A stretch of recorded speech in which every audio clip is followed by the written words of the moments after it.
Share the story of Wes Anderson. Oh, it's a great one. Yeah, he shows the film and they get people to leave comments and he just gets all these horrible feedback. People were standing up and leaving the theater during the movie. But then there's this one comment that is glowing. And he's basically that's the person who I made the movie for.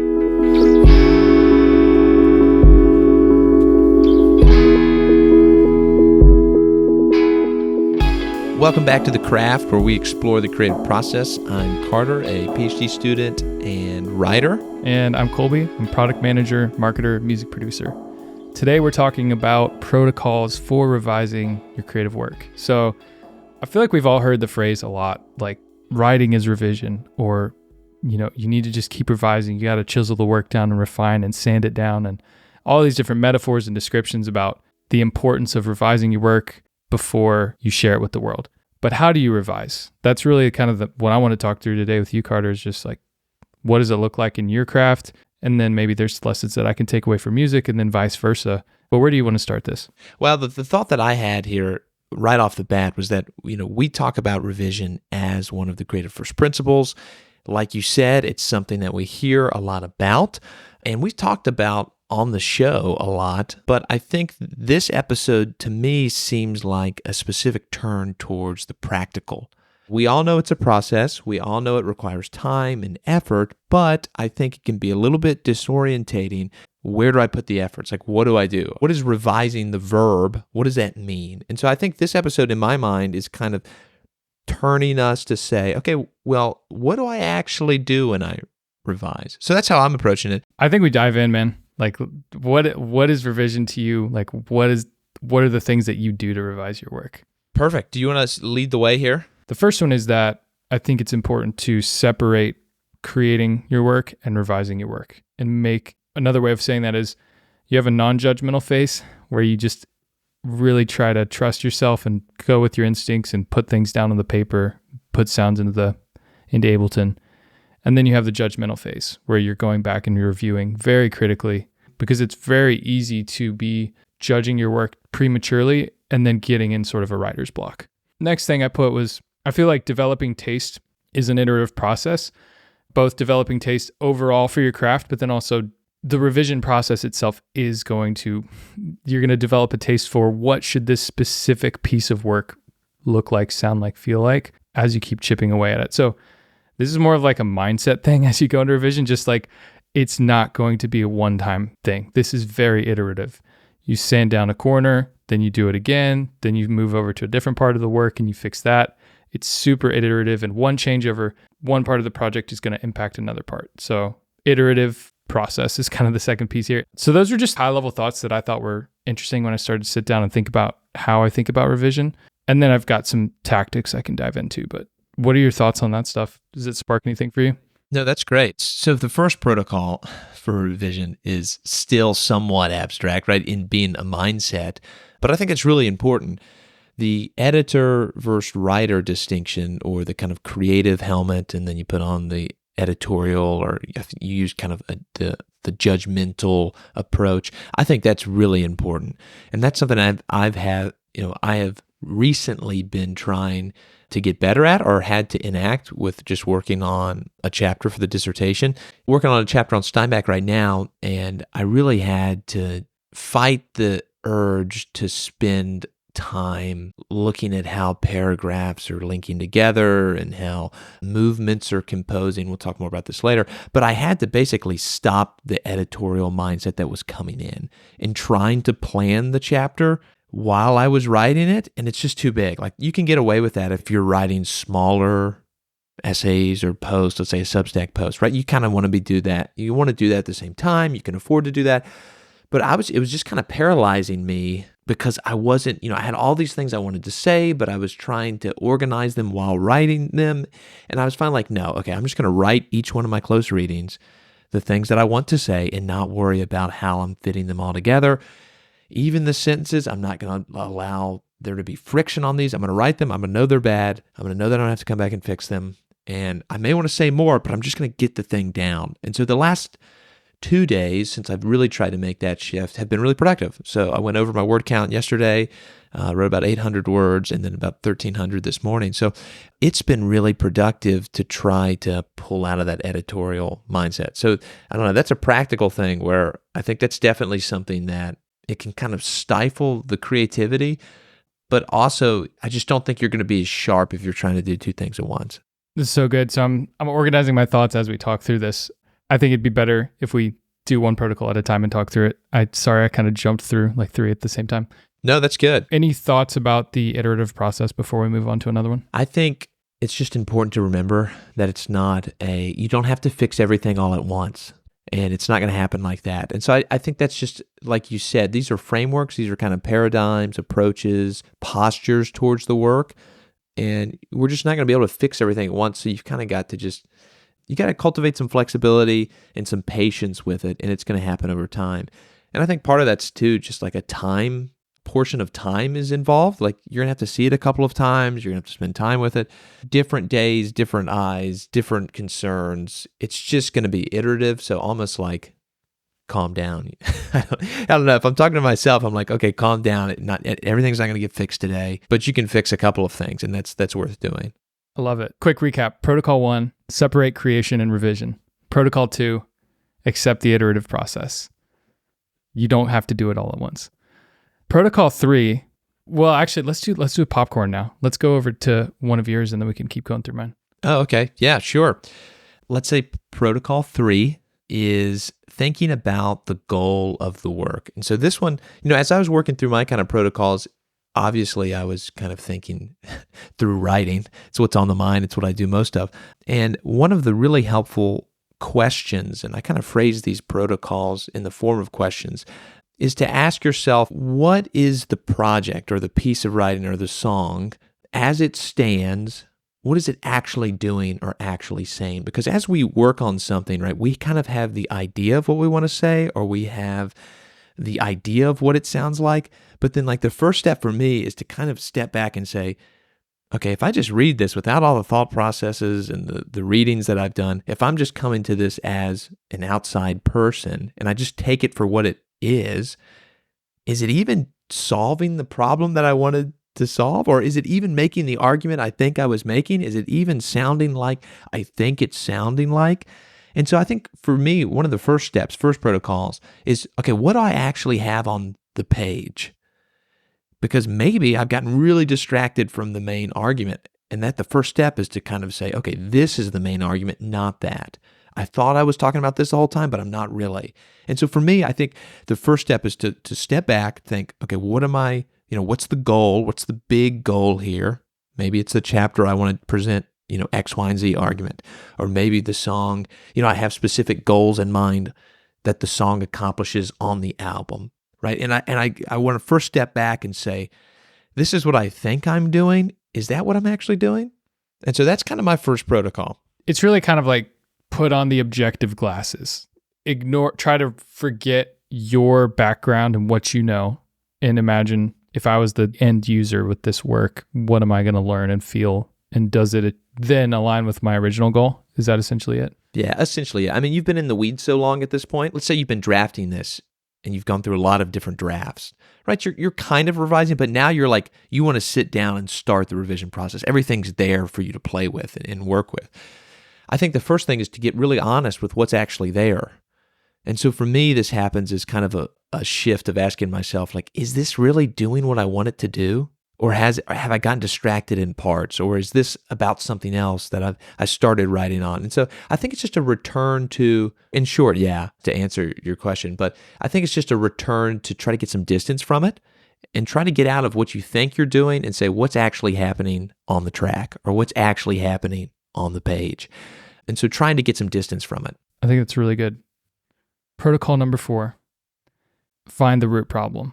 I think this is a very high level thing, but the practical example that comes to mind for me is that I'm working with an artist, we're working on a mix, and they're like, the bass needs to come up. Sometimes that's truly all that needs to happen, and that you turn the bass up and then the song sounds better. But then the more you listen to music and develop taste and you kind of analyze how great songs are made, you might realize, man, the bass is what stood out for me in this song, so I want my song to have a lot of bass. But that doesn't always mean the bass is turned up. And so it's easy, I think, to jump to conclusions sometimes about the problem before you actually figure, is it, like there could be 5 reasons they want the bass turned up. The vocals are too loud. The guitar is too overpowering in the left ear. It's easy to get attached to a solution before you identify what the actual problem is. That's probably enough explanation on that, but really I think just whenever you're revising, having a mindset of what is the root problem here and what's kind of like an 80-20 look at how can I make this work better first before I get sucked into these tiny details. I think there's a really strong similarity between that and Protocol 3. I think these are kind of getting at the same thing. I mean, one was mine, one was yours. I think they're both asking us to go back and say, what's the main problem that I'm trying to solve? Am I doing it? And I'm trying not to get distracted by the minutia or the things that aren't going to be global concerns. And that's one that kept coming to my mind, the distinction between kind of global concerns and local concerns. Before I get down to the sound of the bass, what are the lyrics doing? What are the bigger movements doing? Is it solving the problem? So I think those fit nicely together. I think the only difference between them is that the other thing I'm trying to say is that it's easy to have a problem in the revision. So like this paragraph, something's wrong with it. And it's a bad example, but it's like you're focusing on the topography and not the content, or you're focusing on the sentence structure whenever it's really just the whole paragraph is in the wrong section of the article. So it's like find the root problem of the specific revision problem that you're working on. Yeah. Is kind of what I was trying to say here first. So I don't know if that deserves to be a protocol 4 or not. It probably could just be combined, but no, for sure. I think there's similarities, but that's the right distinction. What's next for you? I think you got some more written here. Yeah, so Protocol 5, I like that we're numbering them. This is a good addition. It's helping us scaffold here, which is actually what Protocol 5 is all about. So for me, I was kind of working from top to bottom here, and so moving down closer to the local, after you've dealt with the idea of these broad goals, the next question I kind of ask myself broadly is, how do things hold together? So whenever you're trying to, let's say, right, you're composing a song with multiple instruments, or you're writing an argument that's going to have, an introduction, an overview, a complication, evidence, whatever it is, you're always going to be kind of scaffolding things. Like we're always arranging. And so the next question for me is, how is the arrangement working? So very practically, at this point, I'm usually thinking about the paragraph and really just asking, is this paragraph coming at the right time? I like to think about this as kind of a movement, kind of how you would have a movement in a song, an intro, the chorus, the bridge. Things are going to move together. And how are things holding together? Is there something I talk about on page 6 that really I ought to just move and we need to know on page 2? Is there stuff on page 2 that needs to get moved elsewhere? And so really thinking once we've kind of thought about the thing in itself, in its entirety, what about the big parts? How do the big parts hold together? And so before trying to fix the paragraph, it's worth asking, what is the paragraph accomplishing? Does it need to do that here? Does it need to do that elsewhere? And so my next question that I kind of ask myself there is, how are things holding together? I love it. That's a good one. Movement. How do things hold together? So Protocol 6, I'm going to go with the car test. So the car test is specific to music, but I think there's a general idea here. So very common part, any producer or artist that's listening to this already knows what I'm talking about, but every time you get to a certain stage in your process with a song, you want to export the MP3, you put it on your phone, and you go out to the car and you put it on the speakers. And it's kind of a metaphor for like, also you put it on your headphones, you listen on your iPhone, you listen on your computer speakers and the monitors in the studio. Like really the idea here is there's a couple different goals, but the ultimate test of a song is, how does it sound in the car, right? You're driving around with your friends. How does the song feel? And so really I think this is more of a great part of revision is wherever your work is going to end up, whether it's you're writing a Substack, it's going to land in the email inbox. You're working on a song, it's going to be played in the car on Spotify. You're creating some digital art that's going to be posted on Instagram page. Looking at your piece of work in the context of that final medium is very, very useful because it kind of goes back to what we have in Protocol 3 around what is the user going to, or what's the end person going to actually experience, and does that achieve your goal? If you're making a song that's a certain genre and you want people to feel this and hear it in the summer and it's supposed to be a really good vibe and it's great for a pool party, then you need to kind of go test that song out and see if it really works in that way. And you learn a lot that you can be really obsessed. You're listening on your headphones and you can have a very distracted opinion because you're focused on these little details. But you get in the car, it uncovers all these new things because it's a different system. So do you do anything like that for yourself? I'm not sure if I have any direct one-to-one correlations on it, but what I was thinking of is this is really just being concerned about medium too, which is something I talk a lot about in kind of the freshman composition classes, that, kind of the first thing students, one of the first things they start to learn about rhetoric is the importance of audience, but also the importance of the medium, right? Because whether you're giving something with visual aids, whether you're whether you're composing a tweet or you're writing a scholarly paper, right? Those are totally different mediums with different conventions, which have implications for language and tone and emotion, right? That's an exaggerated version, but like we always have to be thinking about medium because it's going to affect the writing, it's going to affect our choices we make. So I think that's a great protocol to have. Think through medium, and if it's something like, hey, it's eventually going to hit somebody's sound system in their car, like do that physical thing. Add that to your protocol. Love it. What do you have next for us? Nice. So the next one for me, which is, what is this? Protocol 7, is to think about transitions. And so this is a very writerly one. For this one, once you've established the movements and you can kind of see which direction my thought's going, once you kind of have the movements, then you've got to link them together. And you've got to have some tendons here to hold these joints and muscles together. And the transitions do two things. One, they do the obvious thing is they transition the reader from different ideas. But the really kind of creative revising, creative process achievement that they accomplish is that they force you to really deal with what the paragraph accomplishes. And so you have to, when you're writing a transition and you're moving from ideas, it forces you to say, okay, where am I transitioning to? What does this paragraph actually say? And so it forces you to get really clear about what your paragraph is doing, because in order to summarize it in the transition sentence, right, a topic sentence, you have to know exactly what's happening. And so once again, it's throwing you back into the mindset of, okay, if I'm going to write a transition, what am I transitioning to? And then you got to get really clear about what you're transitioning to. And this is the thing that undergraduates have a really hard time doing. And something I talk a lot about in writing classes is the transitions between ideas are often abrupt. Right? Here's an idea. Maybe it's a really good one. Here's another compelling idea. They're related, but that inference is happening in your head. It's not happening on the page. And so what a more effective writer will do is take that inference that's happening between one idea and the other and make it really explicit. Right? Put the road sign to show that you're moving from ideas. Basically, I encourage them, if it feels a little exaggerated, like you're telling me and it's kind of a duh thing, that's okay. I'd rather you have something that's too heavy-handed in showing me how ideas relate to each other than not. And oftentimes, it's not too heavy-handed. It's exactly what you need. Interesting. So, I don't know what this is sparking in your mind, but my next kind of step, my next protocol, once I figure out the movements, is how do I cinch those movements together? That's really cool. I like that a lot. There's a very direct correlation in music where you need to start with the building blocks first, the chord progressions, the melody, and the lyrics. Like grab a guitar, grab a piano, write the song. Then you have the sections, and then you start piecing together, okay, how do I go from a chorus into a verse? Or maybe you literally just write one section. So you have, these are the movements, and then, how do I move from this chorus back into the verse?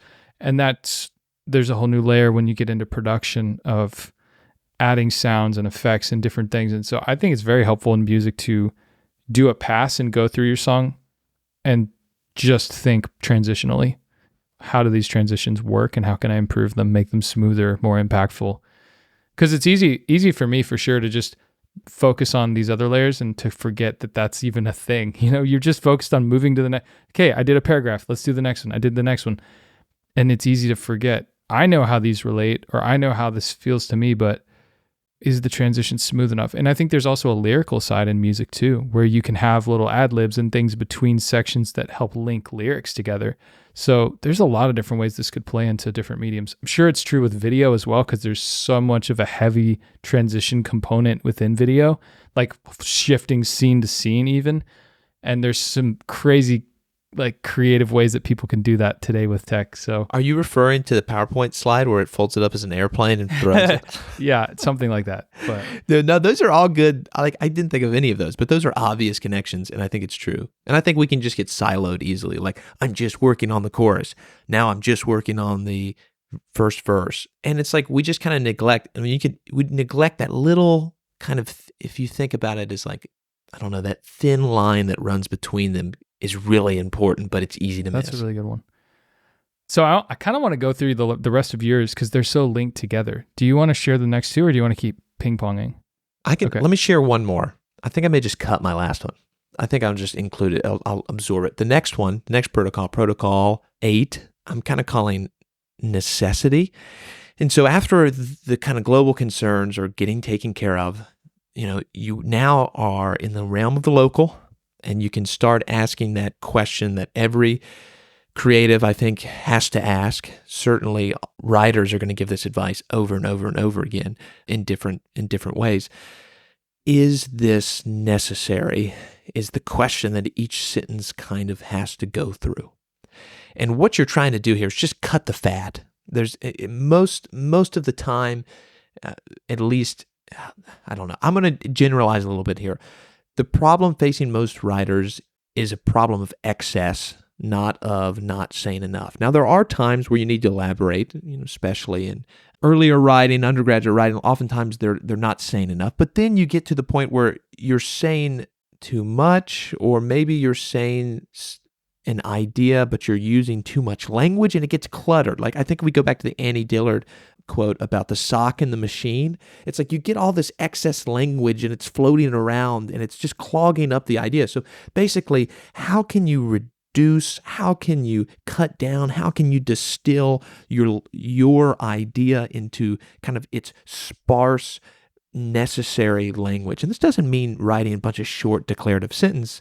No, it means looking for places to press together in order to make it more, let's say, energized. And, I'm almost getting the metaphor of pressing atoms together, right? Or pressing kind of, I don't know, electromagnetic fields together. And then as they get together, they start to emit energy. And I think that's kind of what happens is our writing is very loose and it's floating around out here. And then in revision, I start to ask, well, is this necessary? Is this how I want to phrase this? Can this be phrased better? And things start to condense to where really great prose will be almost like poetry, in that you can't take out a single word in a poem without dramatically altering the stanza or even the poem itself. And so when you see a poem where every single word is necessary, right, that's a good poem. It's doing something, because the moment you take out a word, you've removed something essential. And that's basically what I think the question of necessity is asking. And I kind of took a long way to get here, but are the words you're using necessary, and are they the right words? That's kind of the granule kind of finish from moving from the global to the local, right? There's rhythm tests, which I like to say, right? Reading it aloud, how does it strike my ear? But the last kind of protocol revision is to get down to the sentence level and really rigorously put them through the runner, right? Is this sentence lifting how it should? Is it functioning how it should? Is it sounding how it should? Is it necessary? Should it be a footnote? Do I even need to talk about this, right? How can I get crystalline clear on what I'm up to? So that's the next protocol. There's a lot in there, but really dealing with the necessity and how something's actually coming across. This perfectly ties in with the draft number 4 quote that I found last night from John McPhee's book. If a writer of prose knows enough about what he is writing about, he may omit things that he knows, and the reader, if the writer is writing truly enough, will have a feeling of those things as strongly as though the writer had stated them. The dignity of movement of an iceberg is due to only 1/8 of it being above water. I thought that was beautifully written, reflecting on the Ernest Hemingway metaphor. And it's so, and this was in the section, I should have said this, this was in a section called omission, which I think is just almost synonymous with necessity. Oh, nice. Yeah, dude, that's a real famous one, obviously, in writing circles. A lot of times talked about primarily in regard to fiction, of not overstating it, but showing and letting the reader kind of make the connections themselves. But I think it also applies to nonfiction prose, to other writing, and it's kind of like a trust that the reader is going to engage. And that reader engagement is really what gives, I think, art a spark. If you don't have to do anything and it just hits you mindlessly, like that's just kitsch, or it's just bad because there's no room for you to participate. But good, excellent art is bringing you in to participate. And so you got to trust the reader in some ways. But then also, I think, omission is usually a good thing. Cutting is usually a good thing. Like there's tons of great writers whose their editor's been like, okay, cut it in half, because you don't need that much. Like that just seems to be a common refrain I hear. 100%. It's almost like there's a rhythm. There's like construction, then there's like a deconstruction. Is this needed? Is this needed? And then a reconstruction, or just leaving what remained, Ooh, I love that. With music, I see, you want to simplify, but then it's like, oh, this feels too empty. It's really just this balancing act of leaving enough space for things. Like music would not work without space. All these things go through that pattern, I think. Gosh, that's so good. And it's so interesting you said that. I just read a line from Gabriel Marcel just yesterday about, he's talking about something else, but one of his lines, his metaphors, he goes, there is no music without silence. For that exact same reason. It's like the silence between notes is what allows for a melody to happen. And so there needs to be some sort of space, or it feels cluttered. And I'm going to sum up everything I said. Necessity, this kind of protocol, is looking for clutter. It's like cleaning out the closet. Keep the stuff you wear. Get rid of the thing that you hope to wear for some occasion that will never happen, right? Clear out the clutter. Beautiful. Love that. Protocol 9 that I put in here is references, or maybe you could also call this the reference mix. So this is a really critical part of the music, and it's one of the most painful parts. You play your song, you listen to it, you might do the car test or just listen while you're working in your room or whatever, and then you pull up one of your favorite songs. And it's not always a fair test, because you're playing your song that's in stage 2 or whatever, or mix 3, and you're playing a professionally mastered song. But this is the process, right? We play our song, then we play the mastered song. The end goal is you're gonna see how closely your song could hold up if it played in the playlist next to this other song. And what happens is you just start to see all the flaws. And it's very important that you pick the right reference mix. There's a lot of work that needs to go into, this is the same genre. That's a good point. The same style. You don't want to, plagiarize or steal, but you can't be comparing apples and oranges. Do you think there's any other comparisons to other crafts for that? Oh man, absolutely. I mean, there's times where I read something from Cormac McCarthy and I just want to throw the book across the room, because I'm like, he's got no business writing this good, and I'll never be able to write anything half as good as this. And you're just like, it just puts your work into perspective in such a helpful way. I just think that's invaluable, because I think if you spend too much time with the work itself, you can kind of convince yourself. Like, there's a lot of self-delusion, I think. Yes. The more, yeah. And this can go both ways. You can get kind of discouraged with the work, and it can be really good. I mean, Steinbeck, when he finished The Grapes of Wrath, said, man, I hope it's good. Like, there was a lot of self-doubt in there because he was so involved in it. But you could also think something's really good, and then it's like the comparison just helps give you a metric in which to compare. Like, you can't compare and you can't evaluate without a metric, and so you need to go to the masters. You need to go to people who are doing that genre, that style, and see how they're doing it, because it's going to help put yours in that new perspective. I think we've talked a lot about that today.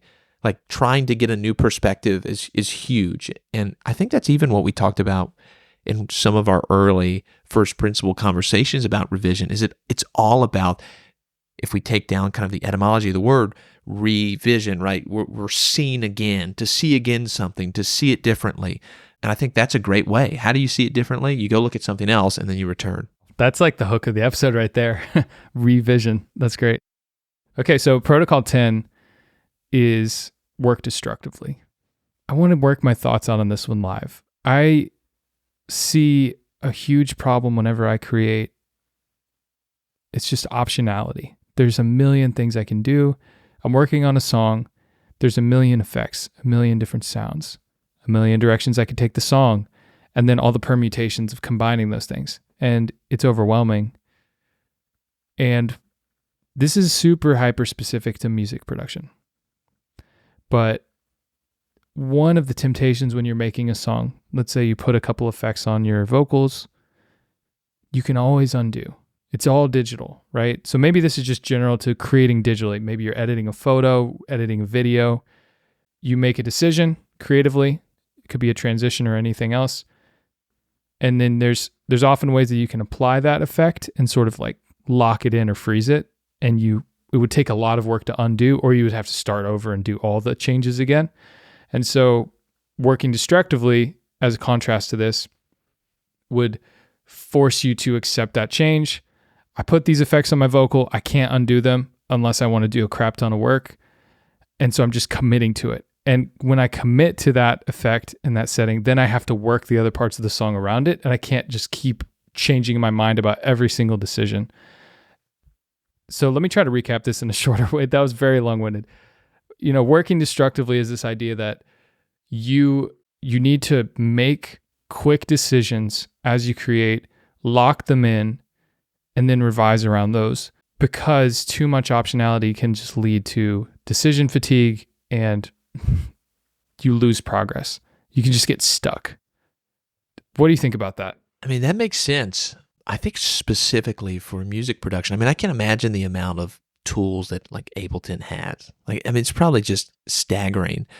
This is a way to say, hey, you've got to make some decisions, make one, and don't give yourself the option to kind of retrograde and go back. And in some ways, this sounds counterintuitive to be a protocol for revision, because revision is all about going back iteratively. But I don't think it necessarily is. Like, you can easily overwork something.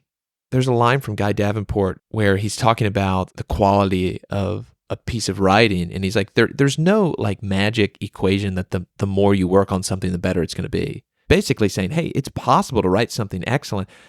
I think about some of Bob Dylan's songs. I mean, he wrote them incredibly quickly, some of them. I think for a few, we're talking under an hour, a couple hours. I think there's a temptation, because oftentimes it takes a lot of time to get something excellent, usually. I think you can kind of get into like a temptation to be like, oh, if I'm not going through 15 different iterations, then I must not be working hard enough, or it must not be there, it must not be ready. Sometimes like you just got to go with it, because otherwise you might be losing something really good because you feel like, I don't know, this compulsion that you have to redo it in order for it to get better. So I like the idea of, hey, you got to give yourself constraints. I think this could be like a self-imposed constraint that can be productive, because if there were no constraints, the options are endless, and you never have to end on something, and then you end up having, 15 different songs in one song because you've gone through it so many times. So I really like this. Honestly, it is a good cap off to the list, because it's almost just trust yourself. You've got all these different ways that you need to doubt yourself. And then the last one is just trust yourself. Like, make a decision, put it out there, go with it. And don't be afraid to be imperfect, because it's going to be imperfect. And spending more time on it truly could make it worse. Wow. What a good cap. All right, what you got for bonus? What's bonus content? My bonus one is collaboration. I think there needs to be some part in the revision process where you gather feedback at the right time. Absolutely. A small kind of, who's your target audience? You've got a couple friends that are in that audience. You don't want it to just be your mom, because you don't just want to hear great job. Unless, of course, your mom is, highly qualified to give feedback, then go for it. But I think that's, the idea here is finding the right people that are going to give you the hard, critical feedback. Get enough of it that you have some kind of sample size of a couple different opinions. And maybe we could talk through like, who are those people? Because I think that's important. This can't be a bonus. This has got to be an actual one. I can't believe we haven't talked about I think it's critical. Like you need feedback. You have to. Okay. This is not bonus. Protocol 11. This is canon. This is Protocol 11. Yeah, I think it's critical. The others are just going to see, go to someone you trust, go to someone you admire, and get their feedback. And then I think in some ways, shun the feedback of everybody else. That's really the meat of this. Like, who do you go to? Yeah. I mean, I think it's got to be people who you respect, who are doing the thing that you hope to do. Like for me, it's going to be, Steve and Eric on my committee. It's like, if they think something's good, then I could have literally, I don't know, I could have 500 people not like it, and I'm still like, if they think it's good, like, I don't care. Like, I don't know. I think it's finding the people that you can trust and say, man, their artistic palette, like their taste is really good. Like if it's good enough for them, like that's what I care about. Wait, so can you share the story of Wes Anderson making his first movie? Right? Because that's like perfect example of like finding the right audience. Oh, it's a great one. Yeah, I can't remember the details, so I'll be broad. He shows like one of his first films, and I don't think this is Bottle Rocket. I think it is Bottle Rocket's like his first film. I don't think it was a short or anything before that. But he shows the film, and they do like a screening, and they get people to leave comments, and he just gets all these horrible like feedback. He said people were standing up and leaving the theater like during the movie. But then there's this one comment that is like glowing. And he's basically like, that's the person who I made the movie for. And he's like ecstatic. And there's like all these people didn't get it and they hated it and they left. But the person that he wrote it for, that person got it. And that was like super encouraging for him. And I think to finish the story, and you could probably find this on YouTube, but I think he ends up meeting the person later on. He's like, I know who you are. You're the one person who like liked the film. And so it was this nice it was the nice like kind of circular ending for it. But yeah, I mean, I think it's collaborate with people who you trust. I mean, the peer review you do in class is a good practice to get along and help other people. But like, Joe Schmo's review of your work, I mean, it may be interesting and maybe there's something generative, but I mean, you're not going to put the same weight. Like if you send a copy to, someone and then you send a copy of a song to Rick Rubin, it's like, okay, obviously Rick Rubin's opinion about the song is going to carry more weight. And so I think it's find the people that you trust and you admire and make those kind of your outside voices. I think there's some more detailed ways too to do this, or like more like super tactical things. Like one, I think of how I know that there's some artists that have put out parts of songs on TikTok, gotten feedback, and then built the song off of the feedback. Like just feeling, oh wow, this one short went viral, so that's the one I'm going to keep writing. That's an interesting tactic there to go straight to your audience. And another one is, like Cal Newport, I listen to his podcast a lot, and he's always sharing his ideas from his books on the podcast and on his newsletter. And then he gets feedback from his audience. So there's sort of a broader revision of like the ideas he's writing and working on. Yeah, nice. I feel like it depends on kind of goals too. If I've got an audience who loves my music and I want to include them in my creative process, like that's cool. Like that's super cool to have their input, then kind of direct you. Like it's a new kind of constraint. And I think that's totally useful. It just depends what you're making. If you're making music for your audience, that's awesome. It just depends who your audience is, I think. I don't know. What was your caveat there? Well, no, I was just going to say, I think that both matter and maybe they don't always matter, but you're always going to have this mismatch every once in a while of, this is my favorite song, it flops. But then I show it to another producer and they're like, oh, you did that one thing. And I'm like, yes, nobody noticed that. And so that's the audience of the practitioner and then the audience of the listener or the actual like end person you're going after. So I think that both matter, but maybe to different degrees and different, depending on who you are. Yeah, and how you measure success too. I mean, if you're trying to sell a song or, I hope that eventually when I write this novel, I've got a little bit of it, but dissertation right now, it's like if there's a couple people who I really value their opinion, like it, like that's a success. Like it. Yeah, it doesn't have to be a New York Times bestseller to. Yeah, and that I think I read something from Jim Harrison that said like it may not have been. I can't remember who it was. He said if you have a New York Times bestseller, that's probably a negative thing about the quality of your book. It was this very erudite kind of hot take. It was a Harper. I can't remember who it was. It was a really famous editor who was being interviewed on One True Podcast, the Hemingway podcast. It was a super hot take. I think he was like, if it's super popular, it must be vapid, which obviously we would disagree with. That's not a direct ratio, but we get what he's saying. Well, there you have it. I mean, those are the 11 protocols for revising your creative work. This is fun, man. I feel like we could revise this list to be a little more organized in the structure and stuff, but those are all great. Good stuff. And let me do a little plug here to anyone still listening to us. Hey, send us some emails at heycraftpodcast@gmail.com about what you want to hear us talk about, because we would love to hear feedback from you all. We value your feedback. We want you to collaborate with us here on the podcast because we have in mind a broader creative community when we talk about these things. So yeah, send us some feedback. Let's get something on the books from a listener. I'd love to do a listener-based episode. So oh, totally. Yeah, any topics, that's a great idea. Awesome, man. Well, that's the craft. Thanks so much for listening to this episode. If you like this episode, please follow the show so that you get notified about the new ones that come out. We drop a new episode every 2 weeks on Wednesday mornings. And also just please send the link to one friend that you think would enjoy this interview.